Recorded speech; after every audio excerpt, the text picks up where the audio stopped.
Jemi në pjesën e dytë, I lutem regjis grafikun e dytë, investimet fondet për Shqipërinë 2026-2028 nga plani I rritjes së BE-s. Po, faleminderit. Pra shikojmë, mund ta diskutojmë së bashku profesor Ceko në radhë parë juve janë fondet konsiderueshme. Po, patjetër. Një pjesë janë në grante, ku po pjesa më e vogël. Si mund të jetë gjykimi juaj? Ju me shumë drejt keni renditur pjesën e transportit e kurudhor. Ka diçka për të folur I zëvendës ministri, por do ta teksojmë më vonë. Është pjesa më problematike e transportit në Shqipëri dhe ideja është po I marrim këto para nga Bashkimi Evropian, edhe parat e mparshme. Sa këto para kanë ndikuar në përmirësimin e cilësisë jetës së qytetarëve? Kjo është. Sa ndikojnë ke qytetari jonë këto para që po jepin? Dhe unë mendoj që kjo pjesa, sidomos transporti e kurudhor, nëse do realizohen ato si projekte, do ndikojnë shumë. Do ndikojnë. Edhe në uljen e kostos transportit, por dhe pastaj ato para që do kursejmë nga transportit, do t'i çejmë. Do jetë një levë Arkimedi me aq sa në Shiko, transporti, unë mendoj që transporti e kurudhor. Shiko, Kina e solli e kurudhën nga Pekini në Beograd. Atere, zoti Gajo, ju preku një... Po, një minut. Pak, shumë pak, pastaj do kalem. Infrastruktura, energjetika, digitalizimi, I kemi të gjitha këto ke grafiku 8. Tani, Bashkimi Evropian, jo vetëm Bashkimi Evropian, po me që ne jemi pjesë e Bashkimit Evropian, ka dy elemente kryesore në politikat e 50 viteve që do vinë. Është digitalizimi, dhe kjo pjesa ekonomia gjelbër, edhe kjo... Shmarveshja e gjelbër ata nuk I dajnë asaj edhe parat më të shumë aty I kanë, përveç e kurudhër. Cashless economy, ekonomia pa para, dhe touchless economy, ekonomia pa prekur me dorë gjëra. Kështu që tani... Kjo është ekonomia e ardhmes, po investon fort rëndësishëm Bashkimi Evropian. Zoti Gajo, komenti juaj për e kurudhat. Sa po I pam shifrat e... Unë e dim se ma ke thënë se në një moment tjetër ta kam prekur këtë çështje dhe kam qenë pak... Pikërisht kemi qenë në këtë tryezë dhe... Unë do të them një gjë. Ju keni qenë një nga promotorët dhe ju vlerësoj të investimeve për e kurudhat që para 20 vjetësh. Ja u sqarojmë 30 vjetësh të spektatorëve. Fakti që Bashkimi Evropian ka qenë edhe ka nxitur gjithmonë qeverinë shqiptare që e kurudhat jenë në prioritetet e saj ekonomike, sepse ka para të si një sektor shumë strategjik, që kur ka filluar Western Balkan Facility Fund në 2008-2009, kanë thënë, na sillni projekte për të... Fondi I lehtësimit I Ballkanit Perëndimor. Për të zhvilluar projekte të plota për e kurudhat, por në atë kohë ne ishim të pa integruar vetë. Pra, unë nuk ta kritikoj në 2007-2008, sepse prioriteti e saj qeverisë që unë kam punuar kanë qenë rrugët rurale. Do thuash ti, rrugët rurale në atë kohë që u financuan gati 450 milionë euro nëpërmjet Fondit Shqiptar Zhvillimit, apo e kurudhat në atë kohë që sot ndoshta Këtë duhet zgjidhim. Tashi, kjo është problemi I një dileme, sepse nëse flasim për një agroturizëm dhe për një turizëm zhvilluar inland, është falë të rrugë rurale që kanë mundësi aksesi të gjithë turistët të shkojnë të vizitojnë. Që po të mos ishin, nuk do shkonin dot. Ne do kishim vetëm zhvillimin e turizmit, vetëm në zonën bregdetare dhe sot do të ishte shumë e drejtë.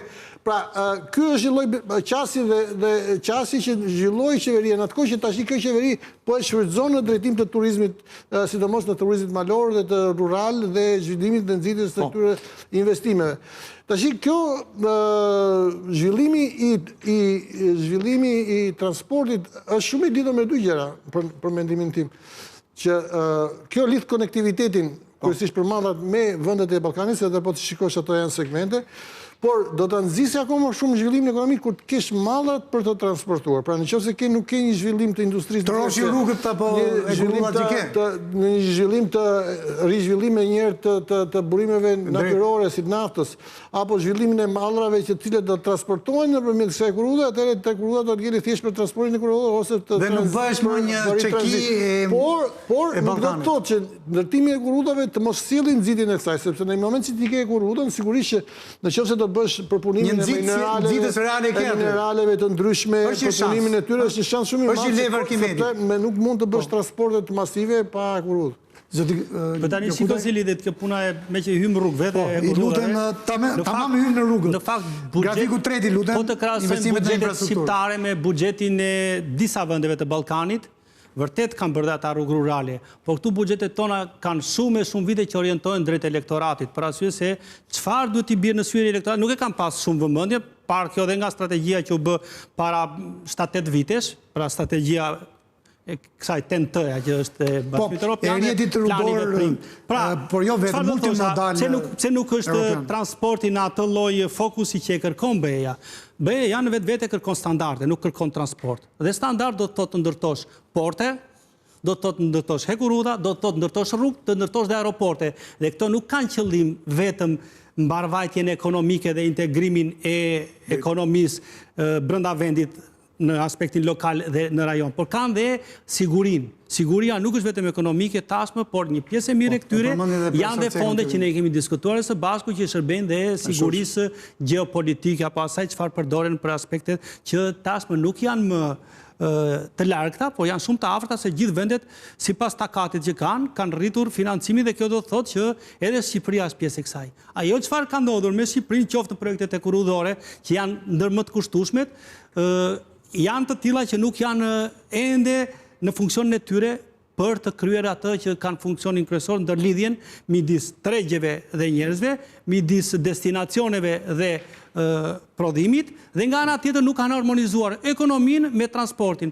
Për të mos i hyrë pastaj një analizë që ne kemi bërë para pak kohësh, lidhur me atë se sa mbarojnë në kohë dhe sa efektive janë investimet. Pra, në atë analizën e kemi bërë, të cilën po shpalos vetëm një moment, vetëm 5-8% e investimet planifikuara përfundojnë në kohë. Pjesa tjetër është e tillë që me atë indeks që mat përfundimin është o vonohet shumë, dhe kur them shumë deri në 5 vite, o vonohet pak, dhe kur them pak është deri në 2 vite.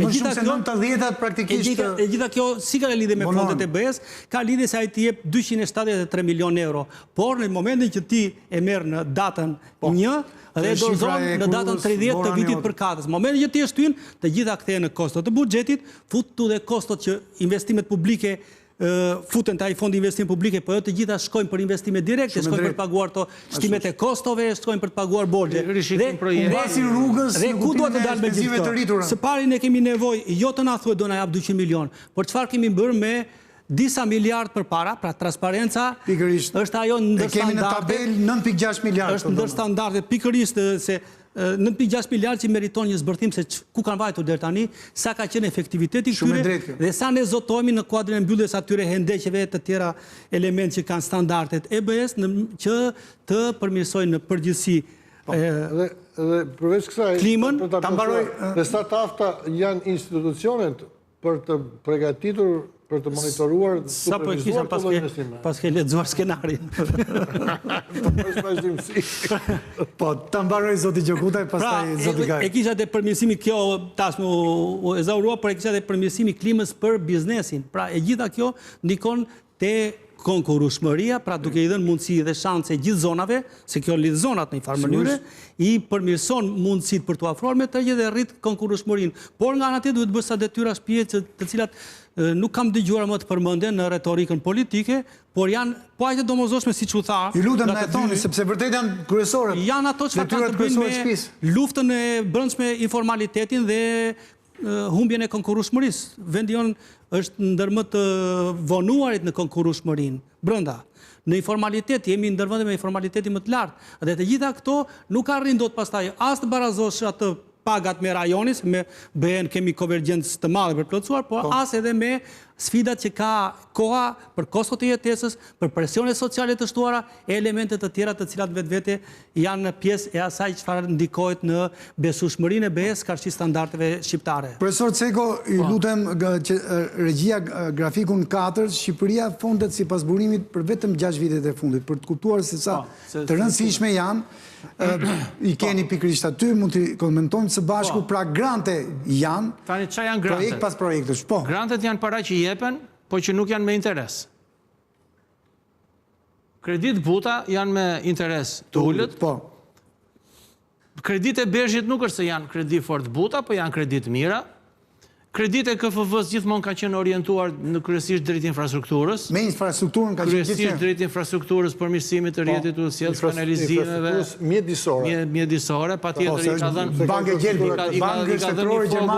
i ka dhënë një fokus edhe mjedisit edhe turizmit kohët e fundit. Fondi i Shqipërisë është vetëm për atë pjesën që kërkohet nga formulat. Po, sepse jemi të kufizuar nga buxheti i shtetit. Shumë e drejtë.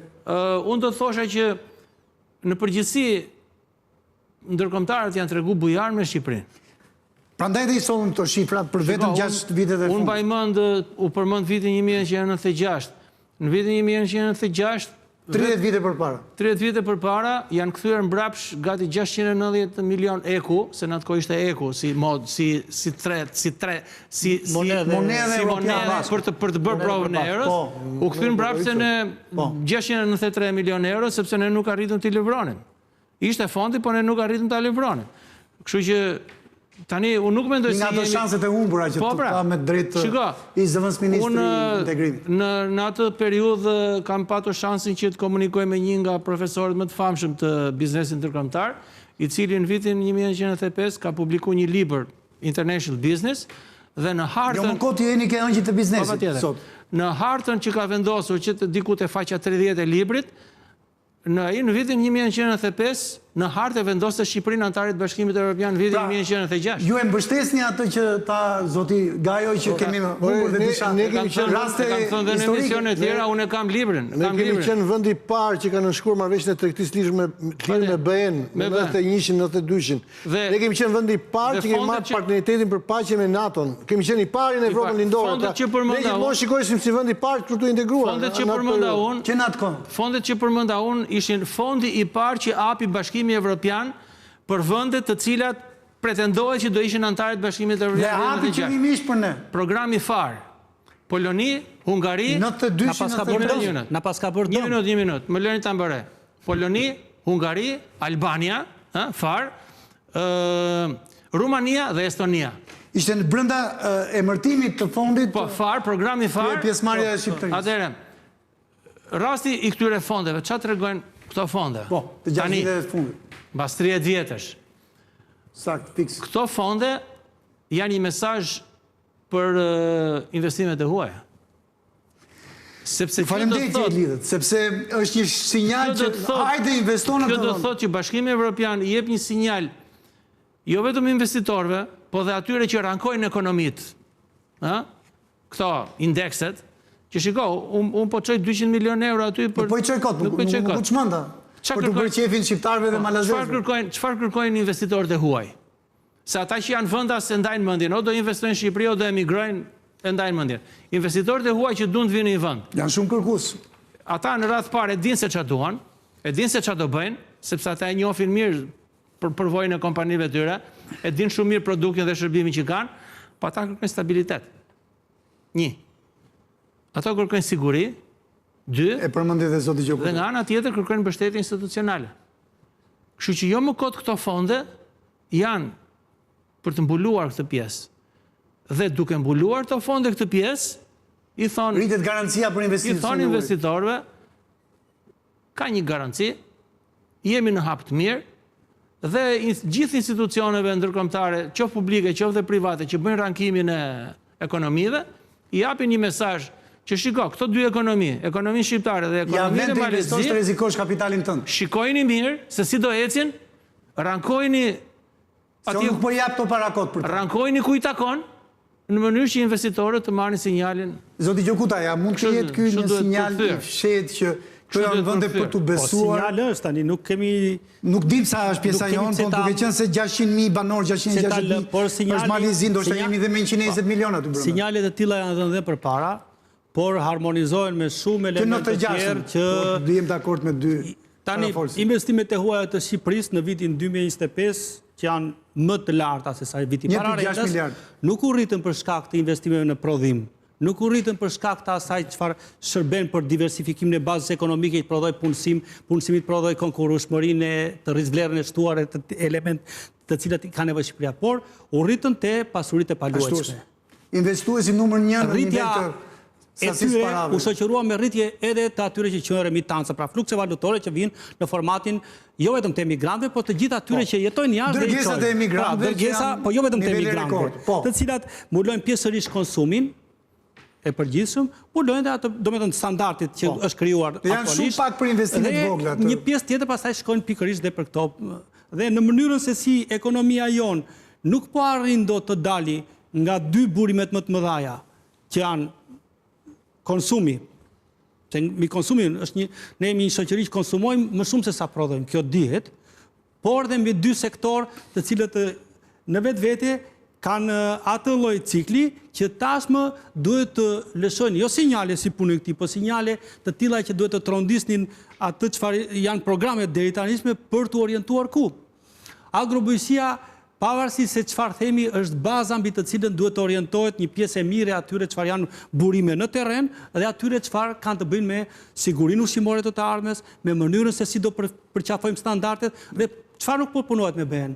Unë nuk shikoj që qeveria të zbriste në terren dhe të mësoj se si duhen të zbatuar standardet, pasi të bësh një prodhim është ndoshta gjë e mundimshme, por në raport me atë çfarë kërkon tregu është më e lehta, pasi standardet, barrierat që vendos tregu evropian, ne kemi provuar në 2-3 raste, dhe aq më tepër mënyra si të hartosh kontrata, mënyra se si ti të qasesh e të tjera element, do të bëjë që të na kujtojnë historitë e 70-80 vite përpara kur ne bëm një bashkim artificial me Jugosllavinë që burimet dhe resurset e Shqipërisë për shkak të këtij bashkimi u konsumuan nga ai që ishte më i fuqishëm dhe ne kemi thënë disa herë. Pra çfarë duhet bëjë qeveria? Për te tregu duhet bëjë të vetën, se nuk deli i përjashtuar. Duhet të orientohet pikërisht drejt mënyrës se si të mësoj prodhuesit, por edhe se si të orientoj ato sektor prodhimi që e japin më shpejt përfitueshmërinë për të shërbyer edhe për veten e tyre, por edhe si modele, pasi modeli multiplikohet. Nga ana tjetër duhet që me turizmi të jetë një çik i kujdesshëm tashmë. Për arsyeën e thjeshtë se turizmi vërtet 12.5 milion vizitorë na erdhën, të formave të ndryshme pa i hyrë strukturës së tyre. Sigurisht, nuk janë të gjithë turistë, vizitorë tuaj. Por ata ushtruan një presion. Çfarë ka turizmi jon problem? Ka presionin sezonin veror i cili në vetvete na ul mirëqenien për ato muaj, se na rrit çmimet dhe na ndikon në mënyrën se si përdoren rrugët, ta që theme të tjera dhe qeveria ka dalë me atë paketës male për ta ulur, për ta shfryrë të presion, por ajo do prodhoj pas shumë vite. Pra të gjitha këto çfarë i parashtroj në atë aspektin që sinjale mund të jepen shumë, për momentin që ti s'di të integrosh këto sinjale me gjithë problematikat dhe në mënyrën e tillë që investitorëve vërtet mund të ofrohen disa siguri, por momentin që s'ke zgjidhur problemet e tokës, momentin që s'ke zgjidhur problemet më elementare, kushtet e sigurisë në punë e elementet të tjera, se po merr të huaj, por siguria në punë për ta duhet të jetë dyfish me efort, për arsye se jo vetëm prodhojnë efekt për ata, por prodhojnë efekte për namin që merr Shqipëria, për mënyrën se si trajtojnë punonjësit dhe mund të jetë sukses fillestare, pastaj të vjen më dhe njeri dhe të lutesh, ose do kërkoj element më shumë. Pra, siguria duhet të jetë e para në të gjitha këto element, e dyta, ajo çfarë thamë lidhur me përshtatjen me standardet. Zoti Gajo, i lutem regjisë grafikun 5, rruga Elbasan Qafthan me bashkëfinancim të Bashkimit Evropian. Është në rastet e rralla, zoti Gajo, edhe në eksperiencën tuaj në strukturat shtetërore, nuk është se Bashkimi Evropian ka qenë shumë entuziast për rrugët tona për të bashkëfinancuar. Megjithatë këtë rrugë e ka financuar deri tashti. Është pjesë e korridorit evropian. Prandaj edhe e kemi përzgjedhur përpara se të flasim për me grafikun 6 korridori i 8 dhe BE. Por janë 4 lote dhe pikërisht në rast se na ndihmon në regjia me grafikun 5, loti i parë 29 milionë euro, 35% 40 është para e Bashkimit Evropian përfunduar. Loti i dytë kemi 26 milionë euro përfunduar në 90%, loti i tretë 25 milionë euro, nuk është kjo tabela, por nuk ka rëndësi, përfunduar në 75%, loti i katërt thjesht është nisur. Totali 105 milionë euro. Në gjykimin tuaj, jemi duke investuar në paktën në infrastrukturë, aty ku duhet, sepse ju e përmendet, me njëherë ku folëm për Elbasan Qafthan, pra modernizimin e rrugës ekzistuese, krijimin praktikisht të një aksi rrugor të ri, flasim për korridorin e 8.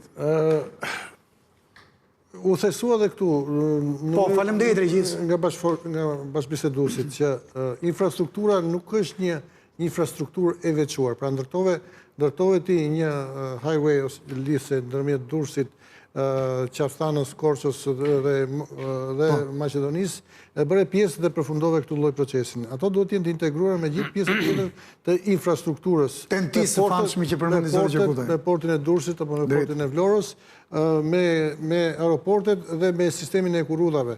Pra nuk mund të ndërtosh ti një infrastrukturë të cilat që është pa integruar. Dhe këto gjëra që nuk mund të them dot as unë në këtë tavolinë, por duhet të jetë një dokument strategjik kur të thotë plani kombëtar i zhvillimit të infrastrukturës kombëtare dhe këto të mos jenë të ndryshueshme çdo vit ose çdo 3 vjet. Siç bëjmë neve në Ateget sot neve e kthejmë portin e Durrësit në port jahtesh edhe në port që zhytet me ndërtesa dhe ndërkohë nuk kemi të garantuar një port tjetër.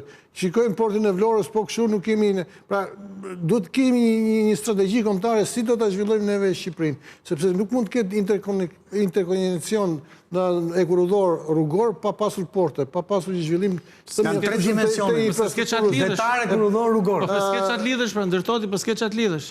Kështu që nuk realizohet ndërlidhja.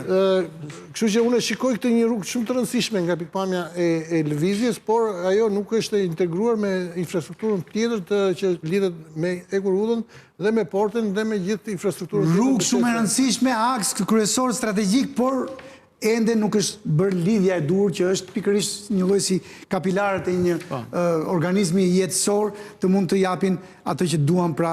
Po duhet të theksoj edhe një moment tjetër në këto dy pika që ndoshta duhet të plotësohen këtu. Ajo që e përshkruan me shumë të drejtë të dy parafolësit është që Shqipëria i mungon një plan real ekonomik dhe në mënyrë që t'i garantoj asaj 2 fishimin apo 3 fishimin e një periudhë të shkurtër të prodhimit përgjithshëm ekonomik. Dhe kjo çfarë do të krijonte? Kjo do të krijonte që programet e BE-s ti ata shohishin këtij lloj programi ekonomik. Sepse kush është e keqja? Vin disa ekspertë nga Brukseli dhe thonë këto do jenë prioritetet dhe zbatohet i këtë lloj programi ose këtë lloj projektesh në atë që ti s'ke fare një strategji. Nuk e një bosh strategjik që strategjia sa do i keqe që ti jetë, por ti i bindur për atë që bën dhe ke mundësi ta korrigjosh. Kur ti nuk ke një strategji të mirëfillt se si do ta merr vetëm boshtet e Brukselit dhe i jep një diçka tjetër, ti nuk je i bindur për atë që po thotë. Për të ndërhyrë për publikun, ato do ngelin ka strategji, ka është dokumenti politika prioritare i cili ka renditur sipas kategorive A, B, C.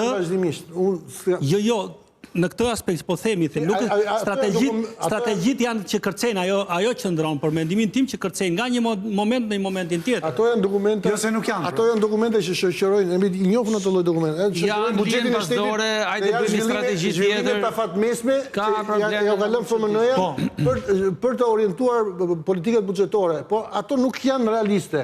Pra ato janë dokumenta që i ndërton Ministria e Financave si programa fatmesëm për të parashikuar fondet në 4-5 vitet e ardhshme, po ato thjesht po ti bësh nuk kanë kemi si strategji, po duhet të zbatohen. Nuk kanë konsistencë dhe nuk janë dokumente të logjikshme që të mbështesin sektorët ekonomik dhe të bëjnë vlerësime se bësh një lobim të fortë shëndetshëm për ku do orientohet ekonomia në çfarë sektori. Ne kemi potencialin, sepse e vetmja strategji që u bën në Shqipëri dhe që po i gjejmë ne frutat, por nuk po i zbatojmë është energjia.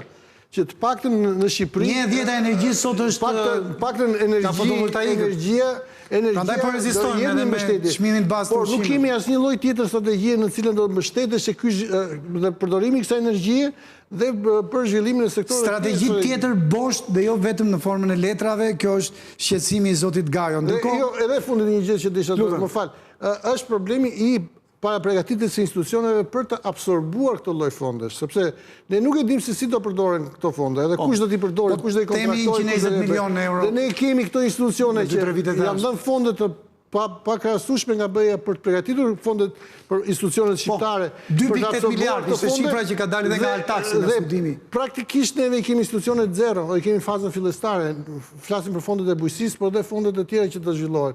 Pra, BE-ja vërtet të thotë ja ku i ke fondin, po duhet të kesh edhe fuqinë absorbuese të këtyre parave. Ta bindesh që këto para i përfit. Ti përdorësh dhe të certifikuara nga BE-ja për të përdorur, sepse ndryshe ndodh ajo që ndodh dhe që gjithë fondet e bujqësisë janë bllokuar, po bujqësia është një nga sektorët më të rëndësishëm. Jemi në minutat e fundit të pjesës së dytë, megjithatë profesor Ceko, po e cekim pak një temë që për mua do t'ishte shumë me vlerë edhe për pjesën e tretë, cilën e përmendi pak dhe zoti Gajo, korridorin e 8, kur folëm për grafikun 5. Ndërkohë i lutem regjis grafiku 6, se dua ta komentoj me profesor Cekon. Korridori 8 dhe parat praktikisht, edhe pse themi dhe BE-ja, po janë fondet që kemi marrë nga BE-ja. Korridori Evropian për Ballkanin Perëndimor dhe Mesdheun Lindor, Hekurudha, që tha me të drejtë zoti Gajo që mund të shkoj deri në Shkup, deri në Maqedoninë e Veriut, por ama duhet të integrohet me portet dhe të kaloj në rjetin e zgjeruar bazë të BE-s siç ka kaluar tashti. Lidhja me sporteve të Adriatikut dhe atyre të Detit të Zi, që ende s'është bërë. Zhvillim ndërlidhje europiane, perspektivë për gjitha vendet e Ballkanit Perëndimor. Në gjykimin tuaj. Shiko, tani ne mund të bëjmë rrugë, por çfarë lidhim me ato rrugët? Ne mund të bëjmë Hekurudha, por çfarë lidhim me ato Hekurudha? Ne duhet lidhim qendrat e banuara, ne duhet lidhim bizneset, dhe duhet lidhim pikat strategjike. Portet, doganat, pikat doganore, aeroportet, këto janë ato që ne i themi qendrat e mëdha të biznesit, apo këto zonat ekonomike. Po. Kështu që gradualisht ne jemi duke plotësuar atë rebusin e madh. Ne kemi atë kutin, i kemi dhe ato pjesët e rebusit, edhe këto 30 vjet kemi bërë prova, i kemi vënd diku, si ata kalamajt, që blejnë atë lodrën që formojnë atë rebusin. Pa boshtin e durët strategjik që përmëndi zoti Gajo. Ca gjëra janë vënë në vëndin e dur, për ca gjëra jemi duke bërë ende prova tek energjia e përmendim të dy pozicionin, por unë do të thosha që ne mund të hedhim shumë para, edhe pjesë Bashkimit Evropian, po nëse ne nuk lidhim me Hekurudha Shqipërinë, me Maqedoninë, me Greqinë edhe me Malin e Zi, atëherë për ça nëse ne... Kjo është ndërlidhja e vërtetë. Po patjetër. Nëse rrugët brenda territorit Shqipërisë bëhen të gjëra të bukura me 3 korsi, me 4 korsi, po aty në kufi ngelen pa lidhje. Edhe hajde shkojmë me orë të tëra të presës në një rrugë të vogël. Problemi i madh është me që prekën të pjesë, edhe për qytetarët, për dhe bizneset, qëndrimi me orë të gjata në pikat kufitare për të vënë vull në pasaport. Ashtë e pa lejushme. Nuk mund të pas 3 vitesh ti shkon me 3 korsi te dogana, edhe aty te dogana është vetëm një pikë trajtimit. Edhe futen makinat si pyk aty, një pikë për të kontrolluar dokumentat. E shkon me orë qëndrimi atje qytetarë, biznesin, sidomos. Ai ka kalon me makinë, nuk është puna se kontrollohet pasaporta, kontrollohet edhe dokumentat e makinave. Kështu që këtë pjesë tani... Duhet bëjmë shumë kujdes ta zhvillojmë. Po jo duhet bëjmë kujdes ta zhvillojmë, po kemi patur ca iniciativa për Ballkanin, që jo Ballkani do kalonte, vendet e Ballkanit nuk do kishin nevojë, do ishin vetëm me kartë identiteti, jo po do njihej patenta, jo po do njiheshin diplomat universitare. Ku janë të? Po. Atëherë ne i hedhim të. Po. Kështu si shashka i plasim edhe pastaj nuk i ndjekim. Ndjekje reale dhe zbatim të këtyre nismave. Kjo pjesa e korridorit... Po, se jemi në sekondat e fundit. Për të nxitur bizneset, ti mund të ndërtosh korridorin. Po, këto zonat që janë këtu anash, si do lidhen me korridorin? Se ne themi që u bë korridori, po nuk lejohet që kjo makina të futet në korridor. Pastaj kthehen në zonat se i gjesh ato. Tjetër, dhe krejtësisht pa ndim reale. Rrugët dytësore? I tham pikërisht këto në sekondat e fundit, faleminderit profesor Ceko. Po marrim pak minuta pushim për mesazhet publicitare, menjëherë do të kthehemi pjesës së tretë të fundit të bisedës tonë sonte.